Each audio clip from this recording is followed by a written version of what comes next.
Assalamualaikum warahmatullahi wabarakatuh. Perkenalkan, nama saya Lazerli Pratama, NPM C1C0 Nah, pada kesempatan kali ini saya akan mencoba menjelaskan materi akuntansi tentang Dilutive Securities and Earning per Share.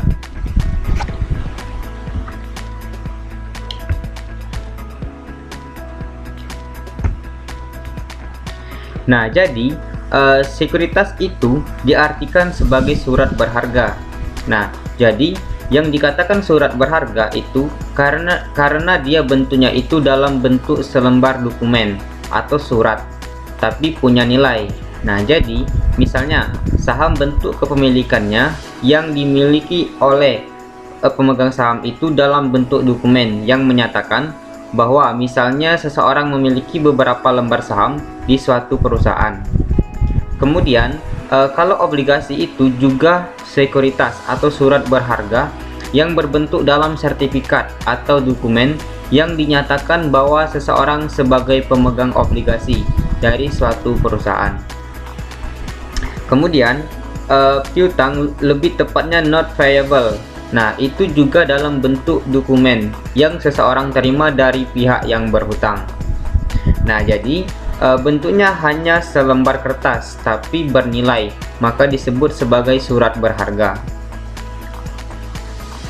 Sertifikat sebagai bentuk kepemilikan tanah juga disebut surat berharga. Jadi apapun dalam bentuk dokumen tapi bernilai itu disebut surat berharga. Nah, sekuritas dilutif atau sekuritas dilusi adalah sekuritas yang berpotensi untuk dikonversi menjadi saham biasa. Nah, jadi sekuritas yang dapat atau berpotensi untuk dikonversi menjadi saham biasa sehingga menjadikan jumlah saham biasa beredar tentunya meningkat sehingga laba per lembar saham akan turun.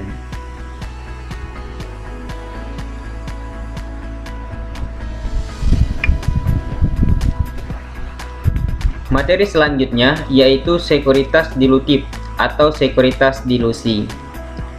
Nah, yang termasuk ke dalam sekuritas dilutif yaitu yang pertama, convertible bond atau obligasi yang dapat dikonversi menjadi saham biasa.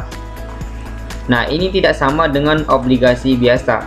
Kalau obligasi biasa tidak ada fitur atau tidak ada hak bagi bondholder untuk mengkonversi menjadi saham biasa. Yang kedua yaitu convertible preference share. Nah, jadi ada saham istimewa yang punya opsi atau punya hak bagi pemegang saham preference itu untuk dikonversi menjadi saham biasa. Yang terakhir, yang ketiga yaitu share option atau bisa juga berkaitan dengan waran. Nah, apa itu waran? Waran itu juga bagian dari surat berharga. Nah, jadi waran atau opsi waran itu adalah suatu sekuritas yang memberikan hak bagi pemegangnya untuk dapat membeli saham biasa perusahaan dengan harga yang lebih murah dari harga pasar.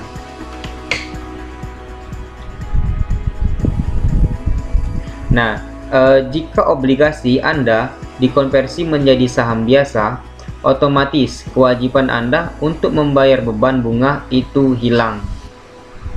Nah, apa yang menjadi manfaat atau keuntungan bagi perusahaan ketika dia menerbitkan convertible bonds? Nah, jadi ada dua, yaitu yang pertama, dia memperoleh benefit dari obligasi, yaitu adanya garansi bahwa dia yang sebagai pembeli akan memperoleh yang namanya pendapatan bunga, dan pada saat obligasi jatuh tempo dia akan mendapatkan pelunasan sebesar prinsipal atau pokok hutang obligasi.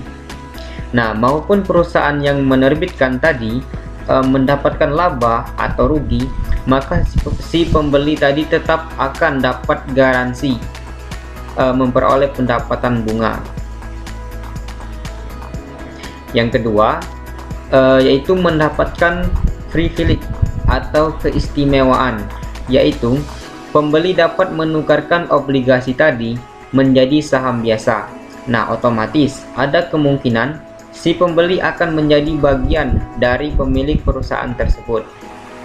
Nah, yang perlu diketahui bahwa obligasi itu tidak memberikan hak kepada investor atau pemegang obligasi sebagai pemilik. Nah, yang menjadikan kita sebagai pemilik dari suatu perusahaan itu adalah ketika kita memiliki saham biasa di perusahaan tersebut. Nah, lalu apa alasan perusahaan yang menerbitkan obligasi? Nah, jadi dengan perusahaan menerbitkan convertible bond, maka perusahaan dapat memperoleh modal atau dana tanpa harus berbagi kepemilikan kepada si pembeli. Nah, kemudian perusahaan juga dapat memperoleh suatu dana dengan debt financing yang lebih murah.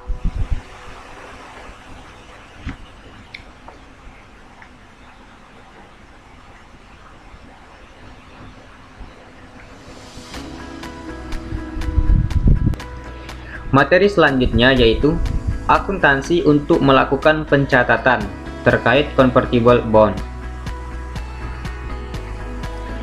Akuntansi untuk melakukan pencatatan terkait convertible bond itu harus terpisah antara komponen liabilitas saja dengan komponen ekuitasnya. Nah, mengapa? Karena convertible bond itu mengandung dua unsur. Ada komponen liabilitasnya, ada juga komponen ekuitasnya. Kenapa ada dua komponen? Karena dia dapat dikonversi menjadi saham biasa, maka dia mengandung dua komponen, komponen liabilitas dan komponen ekuitas. Nah, itu harus dipisahkan. Nah, cara memisahkannya adalah dengan menggunakan metode with and without. Nah, bagaimana caranya? Jadi ada 3 langkah. Nah, yang pertama, tentukan dahulu nilai wajar dari convertible bond. Nah, kalau menyebutkan convertible bond berarti di situ ada dua komponen, yaitu komponen liabilitas dan komponen ekuitas. Yang kedua, menentukan berapa nilai wajar atau present value dari komponen liabilitasnya saja, yaitu dengan menggunakan present value. Nah, ada dua yang di present value kan, yaitu present value dari prinsipal atau pokok hutang obligasi dan present value anuitas dari bunga yang dibayarkan secara periodik untuk mendapatkan berapa nilai dari komponen liabilitasnya saja.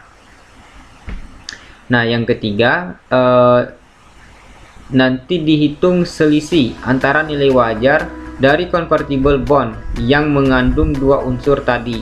Nah, dikurang dengan nilai wajar dari komponen liabilitasnya saja. Nah, hasilnya selisih tadi itu yang diakui sebagai bagian dari ekuitas.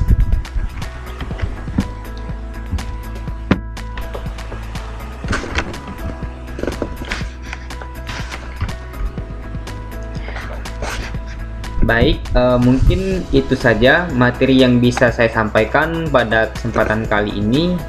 Kepada teman-teman yang sudah menonton video saya dari awal sampai dengan selesai, saya ucapkan terima kasih banyak. Dan mohon dukungannya untuk like, komen, dan subscribe-nya. Dan jangan lupa videonya di-share kepada teman-temannya atau dibagikan kepada teman-temannya. Baik, itu saja yang bisa saya sampaikan. Saya ucapkan terima kasih banyak. Saya akhiri. Wassalamualaikum warahmatullahi wabarakatuh.